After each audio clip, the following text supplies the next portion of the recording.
This video will show you all my tips and tricks from years of experience selling to multi-million-dollar corporations and how to determine what your value proposition is that you should be selling your invitations on. This is part of a larger course, which is about the consult and sales strategies for invitation designers, which you can access via Stationery School, which is our monthly platform that will help you transform your invitation business through a curriculum of art courses, business courses like this, and of course, all the motivation and support that you need to achieve huge things.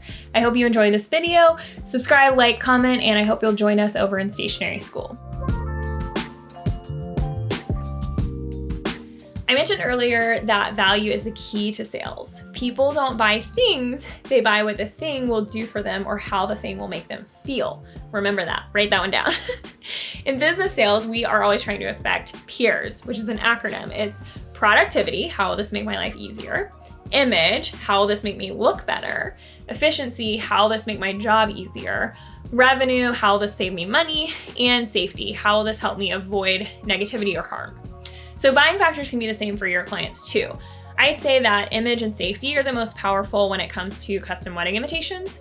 So speak to how these will make their guests feel, what the guests will think specifically about the client when they open the invitation, how it's going to prevent them from negative outcomes. For instance, numbering RSVPs as a way to prevent the confusion of receiving a blank one. Figure out how to talk about your offer in terms of benefit and not product. The client is not buying a piece of 5x7 eggshell cover stock with digital printing. Ugh.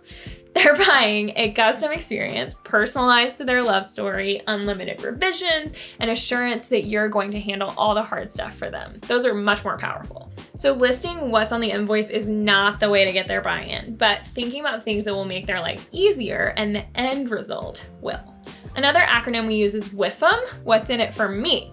So if you're meeting with a client, this is about what you're doing for them. Everyone's always thinking about what's in it for me, not what weight the paper is or what PMS value you're using for their letterpress. That's not as important. Your value as a creator matters too, so you can throw in a few teasers to show that. You don't owe a client a sketch or preliminary designs at this point, but you can hint at some fun ideas that they maybe wouldn't have thought of themselves. Another great way to increase your value if you're not super comfortable bragging is just use testimonials. Let your past clients speak for you by including those on your website and in the consult, telling stories about things that past clients loved. Stories are a very powerful selling tool because they allow your client to see a transformation. Start with a negative state, like this client was worried about people bringing uninvited guests to her wedding. And then show the solution that you came up with. So we made sure to include an RSVP with how many seats were reserved for each party. This shows how you solved a problem and an example of how you can solve their problems. Mostly it comes back to believing in the value that you're providing. If you believe they're just buying a piece of paper, then you're right and they'll feel it. If you believe there's more to what you offer than paper, then they'll be able to pick up on that.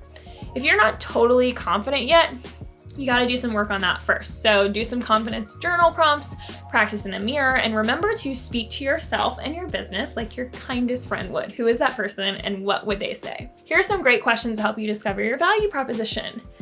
How will your products make a client feel? How will your products make their life easier? What would their life be like if they didn't buy your product? What can you offer that no one else can offer? What makes your product different than the competition's? How about what makes you different from the competition? What are you better at than anyone else they're talking to? That's my favorite one. Focus on that thing and the right clients won't be able to resist you.